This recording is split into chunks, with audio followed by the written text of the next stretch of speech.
Welcome to the beginning of a video series that myself and Mr. Michael here are going to be doing. Michael is a teacher in London currently, or are you around here now? Well, I work in a school. You work in a school? Oh, you're a librarian. I'm a librarian in a school, yeah. Yes, which means that he knows much about books. I do like books, I'm quite a fan. So we're going to run through Shadowspear, which is a box set that just came out for us yesterday. You'll be seeing this probably in about a week.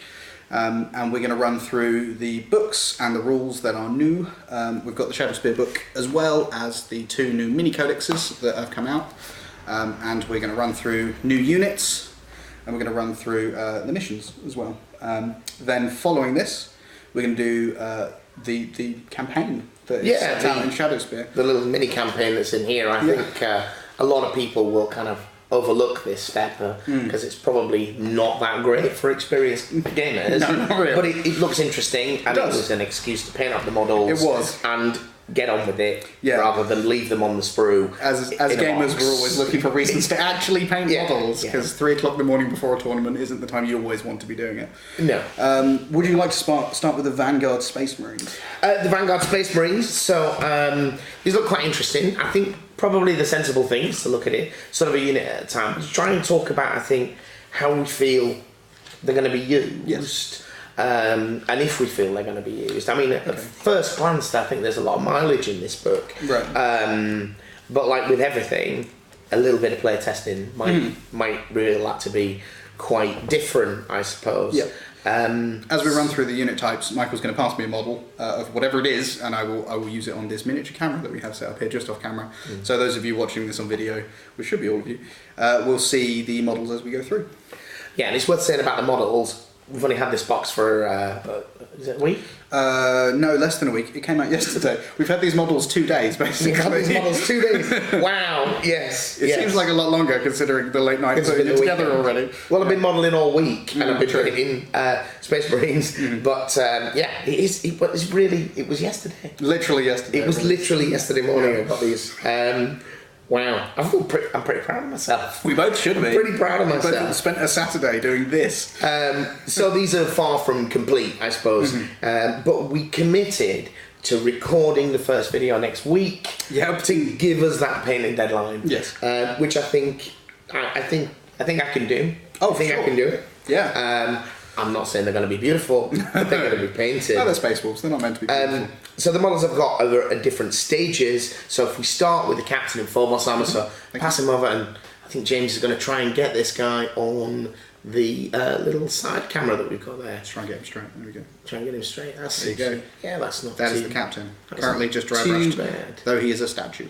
Yeah, so he's been sprayed and he's been dry brushed. He's obviously got a lot more work to go on. So the captain in Phobos armour, because this is a theme for this new Vanguard army, is this Phobos stuff. It's the armour that the Reavers were wearing. Actually, James, it might be worth pointing out the key weakness, I think, on the leg, if you see the kind of long sock look that the Reavers are rolling, I was never very keen on that, but I understand as a design choice to try and make them look a bit lighter. The design choice was actually, having listened to the podcasts, each one of these suits of armour is supposed to fit over another suit of armour. Right. So this isn't the same armour as the Reavers were wearing. It's another set of plates over what the Reavers were wearing. Oh, right. So you'll have the Reaver armour, and then over the Reaver armour you have either the what's the plate for the intercessors called? Mark 10. Mark 10 armour. It may have a specific name, the Mark 10 armour. So then that fits over the Reaver's armour, and then over the Mark 10 armour fits the Gravis armour. So each one of them is up-plated from a previous plate. Right. Yeah. So there's a lot of double-sided sticky tape now. Yeah, which is a big design choice change from the old armour, which was just like, we put some rivets in it. Now it's Mark 5. I mean, I do find stuff like this a little bit interesting. I'm not a great knowledge on a lot of the lore, but I know much more than you are. Yeah, I love it. But other things like Terminator armor, and so it's supposed to be like really precious, rare. Yeah. And suddenly there's all these new armors coming out, which seem in some levels, maybe the Gravis armor is superseding this incredibly rare and allegedly powerful Terminator armor. Yeah, of which whole missions have to be sent in order to regain one suit. I mean, I definitely played Space Hulk, and I think that 10 suits of Cataphractii. Yeah. An armour so rare, most people will never see one. Absolutely. So the captain in Phobos armour, then you say he's got the standard captain stat line. He's going to hit on 2s. He's got 6 wounds and 5 attacks, like Primaris Marines. Despite this armour supposedly being a light type, these guys are all rocking a 3-up save. Oh, interesting. So the idea that they're replacing the scouts, they're definitely an improvement in that area. If you think that power armour is a worthwhile thing, which is a real struggle in 8th. There's a theme going through the 3 characters that I find really disappointing, and it's common to a lot of the Primaris characters, unfortunately, is for a model with 5 attacks, this guy does not have a proper melee weapon. No. And I think that would give him a huge increase in capability. It's part of the Games Workshop. If it doesn't have a model, it doesn't have a rule. Yes, absolutely. But if he was a vanilla Space Marine, that knife could be a relic blade or whatever. Yeah, true. And that would give him a huge performance increase in an area where the Primaris Marines are principally better in fighting. Yes.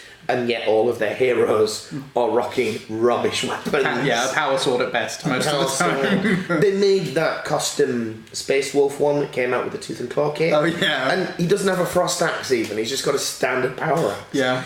Give him a Power Fist or give him a Thunder Hammer ideally, and suddenly this character's got some play, I think. Space Wolves, known for their relic Thunderhammers. Yeah, it's just like... Yeah. Because you have to consider this guy is not far off in points from something like a Demon Prince or something. I mean, he's cheaper than the Demon Prince, don't get me wrong, but he's in the same ballpark. Without wings, there's not much difference. No. And a Demon Prince would rip him to pieces. Oh, yeah. And top line, he does 5 damage. It's like, hang on. So what special rules has he got then? He's got all the standard Space Marine captain stuff for him. Invulnerable reroll 1s. They shall know no fear. But he's got 3 other special rules. He's got the camo cloak, which you recognise from the scouts, standard scouts. And because that's integral into the model, you don't feel you're paying extra points for it. That's nice. But how often does this guy get shot? Because cover saves only coming up. This is a hero. Okay, I'm going to come to that because I think there is something in that. Concealed deployment, concealed position is the deployment rule, like scouts get. He can advance deploy, which is again useful. Except how many people want to put this guy closer, that much closer? Yeah, because he doesn't have the combat power that he might need. And then he's got the Omniscrambler, which is nice, which is new, and a reason why you might want to put him forwards is he has a 12-inch radius bobble, and he's got a decent sized base, this guy, and reinforcements or other things in what we call deep strike can't come within 12 inches, and if they can't come within 12 inches, they can't charge. That's powerful. That's very powerful. Is potentially very powerful. That's a half decent reason to maybe use the advanced deployment. Yes, yes, absolutely. That works. Now, when I talk about the, why would you advance deployment and the cover save, I think that there's a bit of space for a developing sniper meta, actually. Right. I think there's a few people looking at taking 30 scout snipers, things like that. The Gene Stealer Cults list has got a lot of ways of... advanced deploying, but also sniping characters or charging characters. What's that guy with the pistols? They're Kelemorph? That sounds correct. Yeah. Gellermorph. Yeah. Gellermorph? Gellerpox is the Nurgle thing. I think it might be Kelemorph. I think it's Anyway, but he's someone that can pop up out of the shadows and just gun down the character. So having that cover save on the characters, and I think you might start seeing a sniper meta. You might see more value in some of these Space Marine heroes who've got power armor, who've got toughness, who've got wounds, unlike your Eldar and your Imperial Guard 50-point characters. They can't survive in that kind of meta. These guys, a 6 wound 3+ save guy, that's a lot of sniper in the middle of the table to get stopping you that. from deep strike. If only he had a power fist and he could actually do some damage to one day threatening units. One day. Yeah. So that's the captain. His unique weapon, he's got a mastercrafted instigator bolt rifle. This allows him to snipe characters. Strength 4, heavy 1, AP -2 and 2 damage. That's good. But it's 30-inch range. It's one shot that does 2 damage. It's difficult to put anything into a one-shot weapon. This guy's any 6 power level. What's trust. that in? How many points? He's 110 points. Okay. For one shot that does 2 damage. Plus all the other things. Absolutely, absolutely, yeah.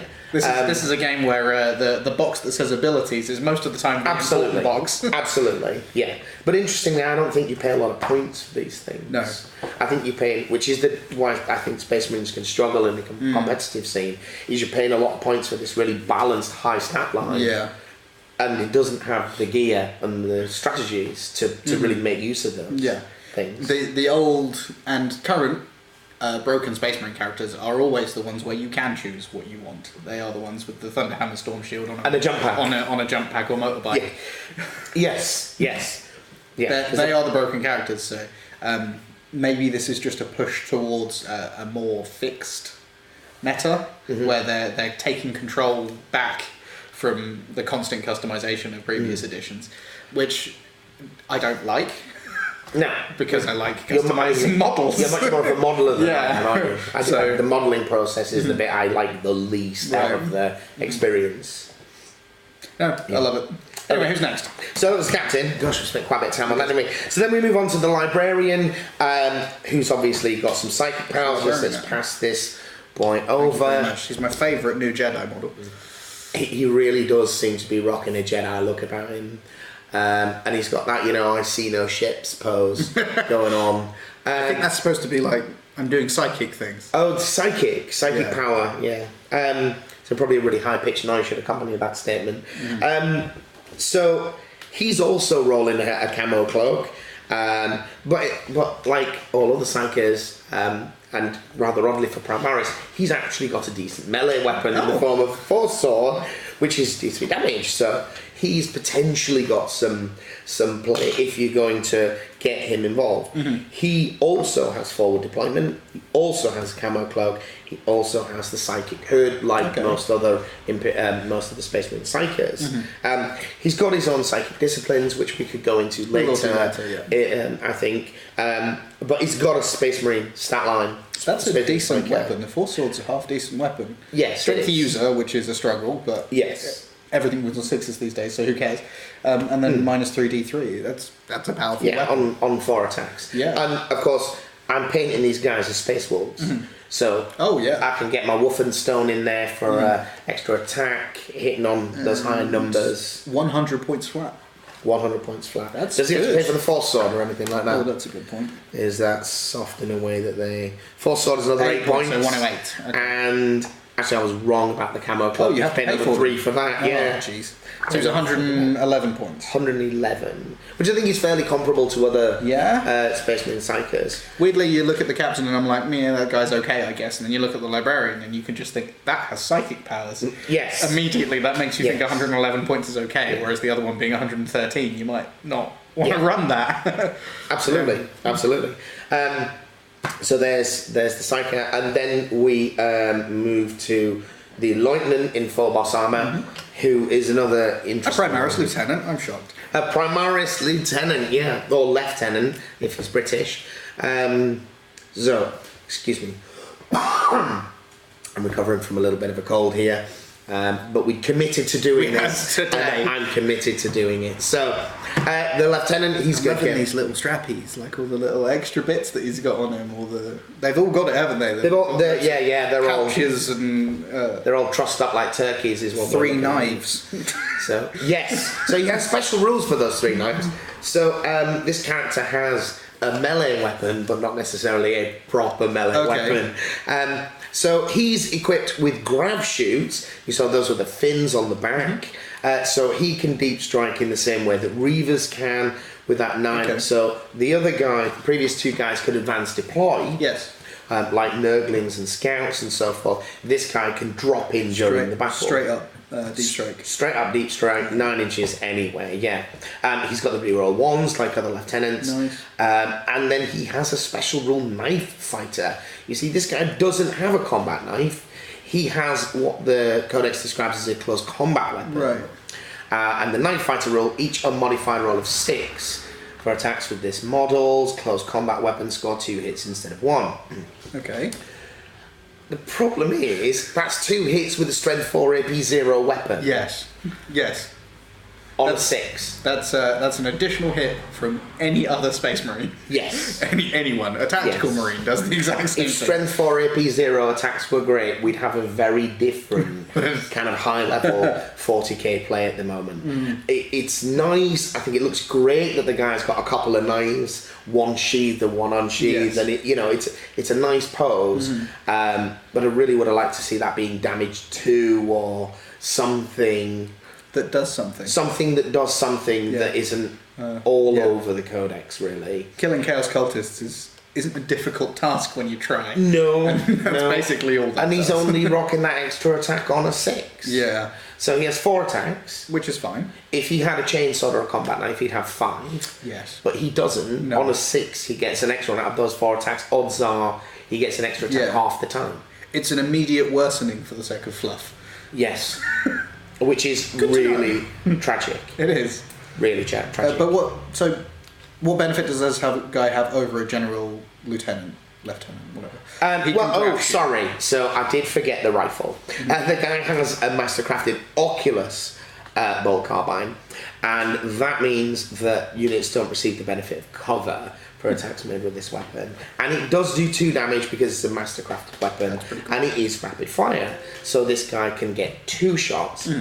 But it's still AP 0. Yeah, it's still strength 4. This is still a model costing in the region of 100 points. How much does it cost?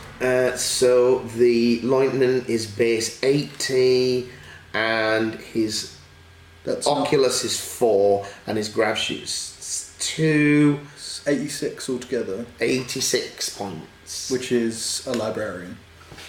A vanilla librarian, Is an infinitely better unit. Yeah, 86 points. Okay. I mean, you take a lieutenant because you want the reroll ones to wound. Yeah. Speaking as a Space Wolves player, there's potentially some option there to get those reroll ones to wound with a deep strike. That might have some play for like outflanking Grey Hunters or Scouts, because all Scouts and Grey Hunters was a little bit different. There's a very high chance that this profiling that's in this book isn't the final profiling, that we're going to see another Space Marine Codex, which I think someone mentioned. I think there was a mention through the grapevine that they were working on another one. So there's a very good possibility this stuff will be in there with different profiles. Yes, but when we got the Space Marine Codex, we didn't see better weapon options. No. I mean, because the thing that's tragic about it, and I know I keep going on about it, but if you look at the points cost, you can give, if this guy wasn't on a nailed down data sheet, you could give these guys a power fist for an exponential. And I keep coming back to why Primaris are fundamentally better than other Marines is they're better fighters. Yeah, they've got the 1 extra punch and the 1 extra wound. Yeah, they're so much better at fighting. Yeah. And yet they can't take the weapon options, which they really need. Yeah, I think. So those are our 3 hero characters. I think that they're interesting. I think that they bring some variety to the list, and of course you've got that whole, the whole kind of Vanguard. Is it? This Phobos keyword that allows these guys access to some unique stratagems and psychic powers. So they might have some interplay there. So, infiltrators. Infiltrator squads. So these guys, I think, are one of the best things in the box from the Space Marine side. So James is showing you some of the ones that I've started with my dry brushing. They're going to be coming to Space Wolves. I think the reason these guys have got play is because I think they do things that people already like Space Marines to do. They've got that advanced deployment called concealed positions, so they deploy like scouts. They can deploy up to 9 inches away from the enemy deployment zone in that. Looking at the units we have here, it was the one that I looked at, and notably it was a playable unit. I looked at Space Marines and thought this has a niche and it will fill it nicely. At what points are they? So they come in at 22 points, which is 4 or 5 points more than an intercessor. So it's not insignificant. And I think you could get 2 scouts with a bolter for this. Yeah, I have no idea. I think they're kind of 10, 11 points maybe, scout with a bolter. So, they're not a guaranteed straight up replacement. No. But they do come in with the Omni Scrambler, that 12-inch deny deep strike from the character. No, this unit has that ability. Oh wow! So that's pretty good. So you can daisy chain them. You can daisy chain 3 of these across the board. Ruin it. 10-man. Yeah. Wow. Yeah. Again, so between these guys and the captain, you have a huge amount of deep strike denial going on there. And again, because it's 12 inches, they cannot charge. Mm-hmm. You can't be charged because it's more than 12 inches, so they can't make the roll. No, you're not allowed. Even if they've got a 3d6 charge, even if they've got a plus 418 to their charge roll, you can't make the charge, you can't make the roll. So this gives you a lot of kind of protection against those kind of things. They don't have the camo cloaks, which I'm kind of glad of. I think that's really pushing the points. That would take them up to 25. That's a bit far. You know, you're starting to move into... It's still a dude with a 3-up save and 2 wounds. It's a weird catch-22, because you kind of feel like you wanted to take the camo cloaks if you had them, but that you don't have the option means that you feel they're more reasonably costed. Yes. Because you'd go, oh, they're 25 points. Immediately, you wouldn't even think, like, they're 22 plus 3. You'd go, no, they're 25. They're 25. Suddenly it's 125 points for 5 guys. You know, they are over 100 points for 5 guys. That's not to be sneezed at. 110. Plus this gentleman who is going to be the Helix. So you get the built-in apothecary for the unit. And he works like a regular apothecary in a lot of ways, in that he can heal somebody for a point of damage, and if nobody's wounded, he can try and bring one back from the dead on a 5-up. If he fails, then he can't shoot that turn. I gotta be honest, I don't feel like that little needle's going to punch through much ceramite. No, no. It's going to take the helmet off. Isn't all the good stuff in the net? Who knows what's in the bum bag? It's special Space Marine seed. Wow, Space Marine seed. Space Marine special seed. Yeah. Oh, we'll never know. Yeah. Wow. But this model, you know, I mean, I like it stylistically. We're bringing our medic with us because we're about being a vanguard force. We're out there. Advanced force. Yeah. But it's 32 points. It only works on the unit that he comes from. You have to take a 10-man squad to get him. What does he do? As a... Oh, sorry, I was doing the video, wasn't it? Yeah, okay, so he works like an apothecary. He can heal a wound, or on a 5-up he can bring someone back from the dead. Is that worth 10 points? In a 10-man squad, I don't know. I think it is. I've got a genuine feeling that's worth 10 points. If you could say you regain an intercessor back every turn for 10 points, possibly. Only get one back if one died completely with no overcarried wound on the other guy. Otherwise, you just heal a wound. Oh, you have to. You heal a wound if the unit contains no wounded models. Okay, that changes things. And it's only a 5-up to bring him back. That's going to happen once per game. Yeah. And with a 10-man intercessor squad, it's either dead because it's been hit by serious fire, or it's lost 1 or 2 models. At which point you're not concerned. And the unit, 10 of these guys, is 220 points. Already. Okay, he only takes them up to 230 points. Right. But what am I getting for that? Yeah. For the a 1/3 chance of 1 wound sometimes. On the kind of 100-ish points, you get the 5-man squad with the sergeant in, and I think they're going to do a lot of the heavy lifting that you want them to do. Yeah, the 110 points for the 5-man squad that stops a whole bunch of people from deep striking huge blobs of storm boys is going to be a worthwhile unit. Always. Absolutely. Yeah. So the real gem of these guys, though, I think what gives them real play on top of all of these extra rules is their rifle, the bolt carbine. Basically, it's a rapid fire bolter, 24 inches, 1 damage, but for every hit roll of a 6, and it has to be a natural 6. Every hit roll of 6, it automatically hits and wounds. That violating the 2 wound step. In a wound. Yeah. So you look at when you start thinking about knights and heavy vehicles, with toughness 8. Yeah. You suddenly your bolts are becoming a lot more effective. It's a rapid fire weapon, which means it's a rapid fire bolter. So presumably with the new rules, it can shoot twice up to 24 if they stand still. Other interesting feature about these guys is the smoke grenade. I mean, I don't know what's going on in the far future where just everyone doesn't have a variety of grenades in their squad, especially when you got that many pouches. And they made an interesting model. I'm not sure if he's a little bit on the derpy side, to be honest with you. Like, possibly, yeah. with this smoking grenade there. It's like, it's not going to go off. It's going to go off now rather than when it lands. I want you to know this is a smoke grenade. That smoke's for you. This unit is right here, indicated by this billowing smoke. So the smoke grenade works like you get the vehicle smoke launchers. It's -1 to hit. But you have to give up shooting. They said, yeah, but if you're using these guys for board control and objectives, then you can toss that out when there's only 1 or 2 dudes left. It's vehicle smoke launchers for a unit. It's vehicle smoke launchers for the unit. So with again, the the 5-man unit has probably got more play because you're not giving up as much. Yeah. They're easy to hide behind a bit of line of sight, blocking terrain, holding an objective, all of those things. And it is worth noting, I'm not sure I'd ever want to do that. You can combat squad these guys. You can take the full 10, you can put the medic, helix, adept dude in there, and you could split them up as 2 5s. But you're losing the sergeant option for that. For the sake of a medic. For the sake of getting a medic. You're paying for nothing. I think so. It doesn't help. That doesn't help. Let's move on. What we got next? Yeah, so suppressors. Have your what we've got next is the suppressor squad. So this is where you'll see when you look at these. What was a little bit disappointing about this kit, and I say a little, it really is a little, is there's 3 models here and 2 of them are duplicates. Right. You know, there's a duplicate, there's a sergeant model, and then the other 2 are identical on the sprue. Can't get a good picture. Which is a real shame. Yeah. Which is a real shame, I think.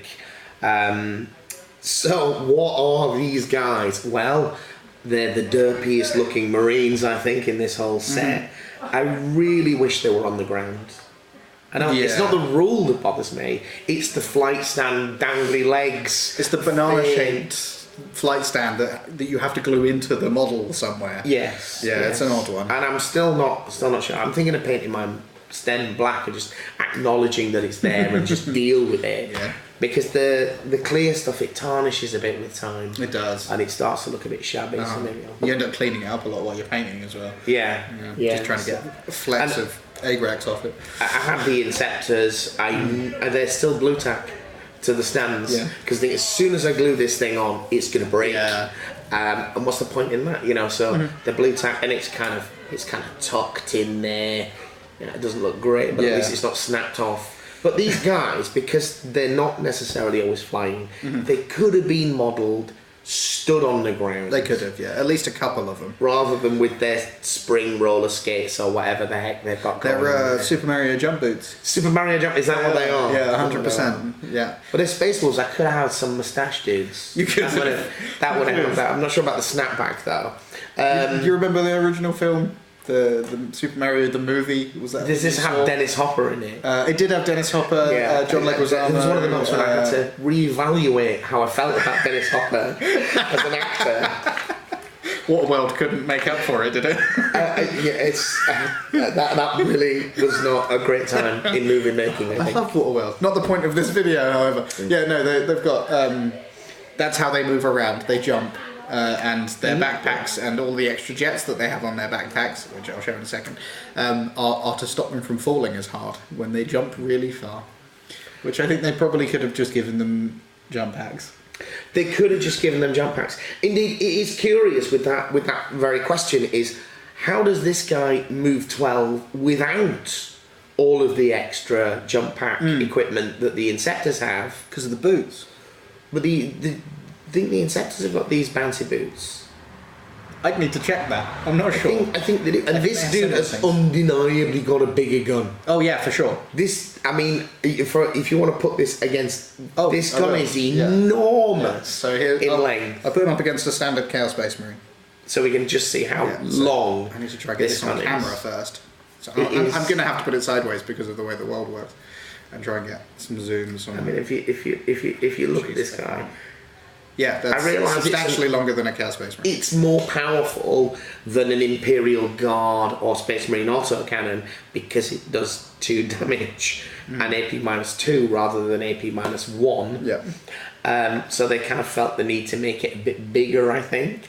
And it's just obscene in size compared with the dude. But yeah, he's got all this heavy equipment and somehow he doesn't actually need the jetpacks to move. So there's a lot of criticism of this unit.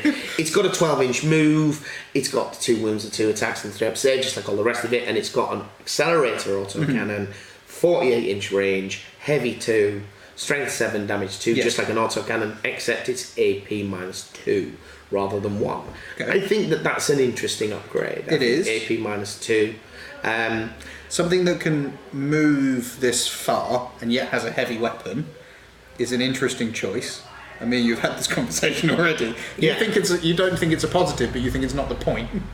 I think so. There's a lot of the criticism that I've seen online of this unit is this is a long-range, heavy anti-tank type, medium anti-tank weapon. Medium anti-tank. What do I need this mobility for? Why would I want to pay for this mobility? And I think that's very much looking at the turn 1 game and the turn 2 game, which is the game.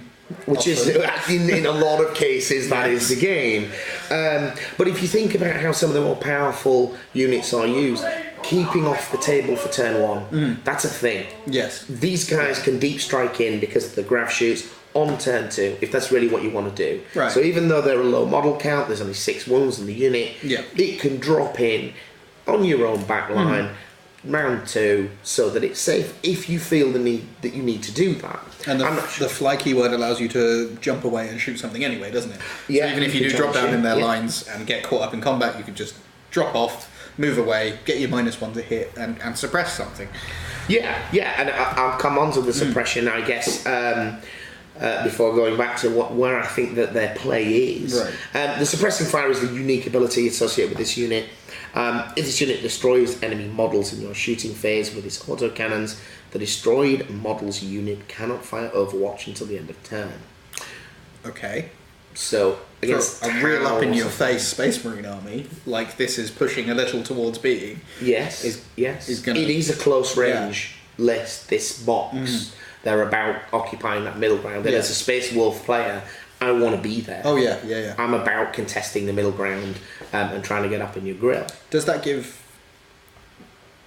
You have to have it happen, but does that give Reavers a little bit more of a chance, do you think? Because you're not a big fan of Reavers, I know you're not. I don't like the derpy skull mask. I do. and that's again, I love the helmets on the new Vanguard. I want to pop them off and stick them on my Reavers. Just chop the little radio thing, which I don't think works with Reavers. And the kind of hockey sock. I don't like the Reaver models. Let's be honest. I want to like them. I have some, but the Reavers have got a shock grenade. The Reavers are supposed to be able to do that for themselves. The thing is that mechanistically, the way the game works, they probably don't get to do that because they can't lob that grenade far enough after they deep strike. But so there's some play in this for that. But I think the real play about this unit, they've also got a smoke launcher, it's worth noting again. So if you want to bring them in early, sure they do. That ability to take that, I'm not going to shoot, but I'm going to be difficult to clear off this objective for a turn, I think is a good thing. I think it's a good option to have that I don't feel I paid a lot of points for. And the smaller the unit, I think the more effective. Okay, so you can choose when these guys turn up because they can deep strike. Yeah. You can drop them somewhere objective based, let's say. That's really maybe high up and difficult to get to. You can, like, turn 4, you can go, cool, these guys are coming in, they're going to drop in. Well, you have to come in by turn 3. Okay, sorry. So turn 3. So you drop in turn 3 onto an objective, or as close as you can, pop smoke, and good luck. Yeah, it's a tough ass unit. It's still a tough. They're still Primaris Marines. Still got a couple of wounds. Yeah, there's still going to be 3 of them. They've got a 3 up save. As someone who plays against Primaris a lot, shifting 3 Primaris Marines is difficult on the best of days, unless you really dedicate some fire into them. You have to try. You can maybe put a couple of wounds on a Primaris unit, but you have to dedicate real fire if you want to clear them out. I'm not talking necessarily anti-tank fire, but you have to put a lot of shots into them or whatever. 10 cultists aren't going to do any damage to them. No. So I think this is a really interesting mid to late game unit for the kind of stuff that you were talking about there. The mobility that they have they can move 12 inches, ignoring vertical terrain, and still take a shot. Yeah. They can still take a shot. I'm not saying it's... And they can probably shoot whatever they want. They each have 2 shots hitting on 4s. They're going to each have 2 wherever the hell they like. Basically, 48 want. inch range is good. And if you want to be really crazy, you can go headbutt a razor wing jet fighter or something. Yeah, because of the flag keyword. Because they've got the flag keyword. Fantastic. I'm not suggesting you should do that, but they've got 7 attacks. Yeah. They can shoot a bit, and then maybe... I'm not saying you're going to melee Stormboys with these guys, don't get me wrong. But it might be. But I think mostly their ability to stay safe in the earlier game and put some shots in, and then their ability to break and move. Yeah. When the enemy's firepower is substantially reduced, a lot of models are off the table. Suddenly you're in a position, it's like, hang on, I can 12-inch move these guys. I can get to that objective. Yeah. I don't think you're going to get a lot. You don't want to stick these guys on thinking they're going to kill something turn 1. You stick these guys at the back or in deep strike thinking these are going to really pay off in the long game. And if they happen to tie up the end 3 cultists of a 40 cultist daisy chain at some point, or which means they can't shoot for a turn, that's super handy. Totally. So maybe got some play. I think got a lot more play than people are giving them credit for. The 12-inch move is important. Yeah, that's big. Yeah. So anyway, I think people overrate -1 to hit sometimes. So shall we have a look at the eliminators? So these ones, there's again. This was my favourite model when I saw these models because he's got the little night vision binoculars that he has on his head. I'll show you on the camera. He's got the little night vision binoculars that he has on his head, which you know are going to have a zoom function. And then he's got the binoculars. So he's taken off his binoculars to look through his binoculars. Yeah. When he has a scope on his rifle. But he's only got the 1 scope. See, the other dudes have got 3. They if you have remember. 3. Yeah. So he's still got that kind of trinocular vision. That's right. Triocular vision. I'm liking the SL9 Whisper. It's like a G36 variant. They've really gone for like real world guns a little bit with these guys. The way that top rail is across the rifle is very reminiscent of these German are all weaponry. words to change those. So that was the sergeant, and here comes again another duplicate, which is a shame. I've not based these yet, put them on a base because I'm concerned about getting the brush in to paint the basing on these. Right. They've got a bit modelled in basing, haven't they? They've got a bit of modelled in basing, and because I use the Sector Imperialis bases, like I think you have for this project, that needs a bit of consideration to which base they can go on to and how they go on. Right. And I need to kind of have that in keeping. Yes. But yeah, so this guy is the Eliminator Squad then. These guys are the new Scout Snipers, I guess. Yeah. They come with Scamo cloaks and sniper bolt rifles. So we like to use the same words over and over again, obviously. Super handy. Super handy, yeah. So they've got a 3-up save, unlike Scouts with a 4-up save. And the Camo Cloak is still giving them that +2 save. Okay. They've got the concealed positions, which gives them that advanced deployment. Although why you would want an advanced deployment sniper, I'm not sure. You might do in the real world, but in 40k, that's the guy with the long range weapon. Just pass me an infiltrator. An infiltrator. Just any old infiltrator. Just to see how much larger. It's notable. Like it's a really big model. I don't know how much difference the base makes, though. I hadn't spotted that. These guys are on 40mm bases. Yeah. And I think that's... Look at those two next to each other. I'll do it on camera in a second. That guy's a whole head taller than him. It's not just his night vision goggles. No. It's not, is it? No, because his elbow's at this guy's shoulder, isn't it? Yeah. Yeah. That's notably much taller. Anyway, carry on. Sorry. Okay, so I hadn't noticed that before. But with the 40mm bases, I mean, these guys are huge. That rifle is longer than a Marine. It looks okay with the model, but I'm not sure that it looks okay in an army of mixed models, like the Accelerator autocannon. It looks a bit derpy on that model, but as soon as you put a person next to it, it's like, what is going on here? It's not like an Orc Warboss or something where you're like, that Space Marine long axe suddenly makes sense now. It's not. It's on someone the same strength as everybody else around him. So why aren't they all carrying autocannon-sized rifles? If that's a possibility. Absolutely. Yeah. So what are the rules for these guys then? Well, we talked about the concealed positions and the camo cloaks, but the real gem is the sniper bolt rifle. Right. Go for it. So, the sniper bolt rifle, it can target characters even if it's not the closest enemy unit. It's a sniper. No surprises there. When attacking with this weapon though, choose one of these 3 profiles, and here is the gem of it. The executioner round is the sniper rifle round. It's heavy 1, strength 4, -2 AP and D3 damage. All 36-inch range, by the way. All 36-inch range, apologies.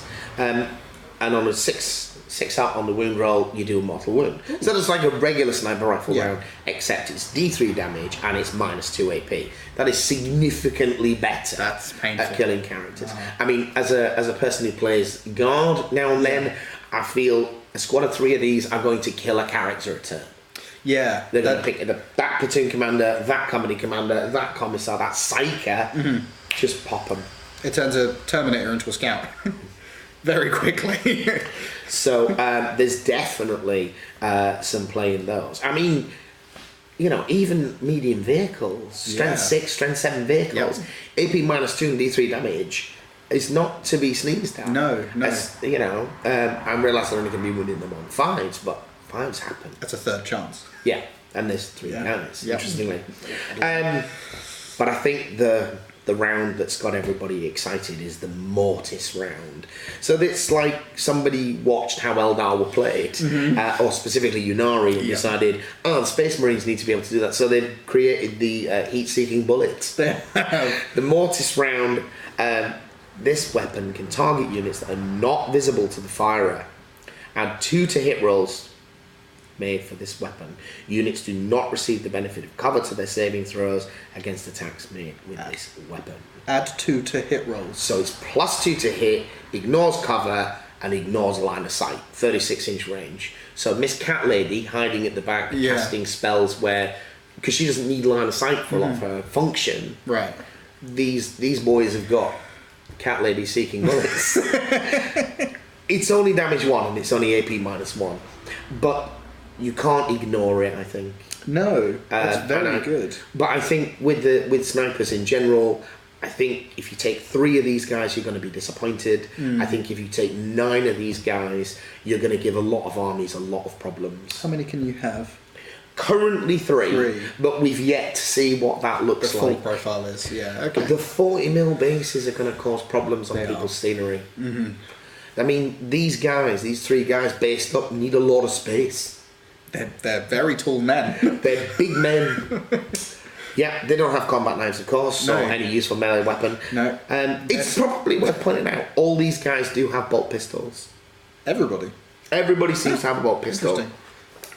And given the fact that you don't have any proper melee weapons, you might actually get to fire those bolt pistols in combat because the combat might last long enough to come round again.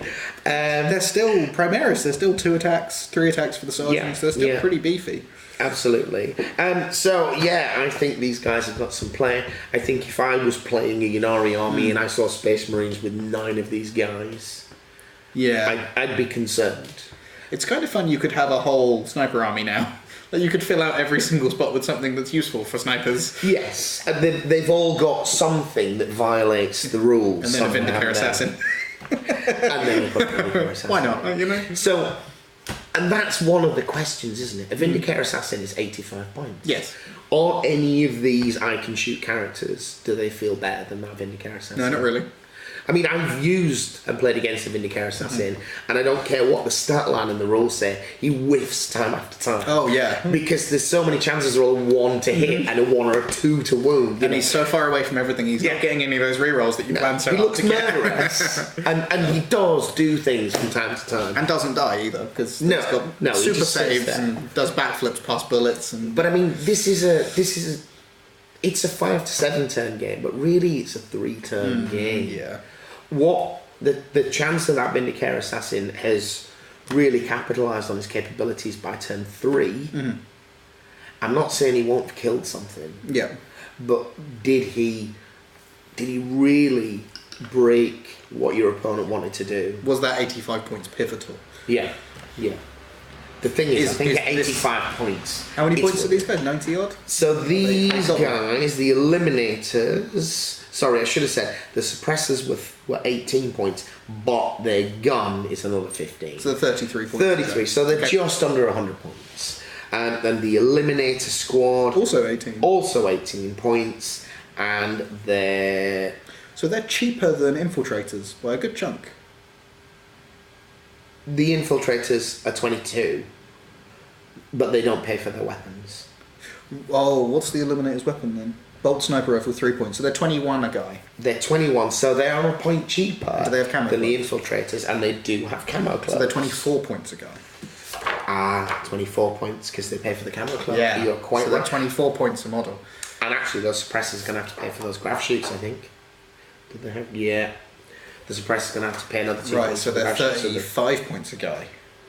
35. So 105 for 3. Yeah. But most By the units second. seem to come in, they're either around the 50 to 70, which is the just neat. Yeah. Imperial Guardsmen, squads, chaff, or they're 100 points a unit. So that's 115 points for a squad of 5 of those snipers. That still feels good. It doesn't feel like that doesn't feel over the top. They currently come in 3s. Yeah. And on those 40mm bases, I suspect they're going to stick with 3s. Yeah. Yeah, I do. That's how they're limiting the unit from being excessively powerful. And- Which is something Michael says to me frequently. If you want to limit the power of something, Yeah, absolutely. reduce the unit size. Because the stratagems that you play on that unit, 40-man blobs of cultists shouldn't be dangerous. It's the fact that they can shoot twice for a command point And regenerate the whole unit. Time traitors. Yeah. It's not the cultists that are the problem. It's the Feels good. 40-man pack Yeah. is the problem.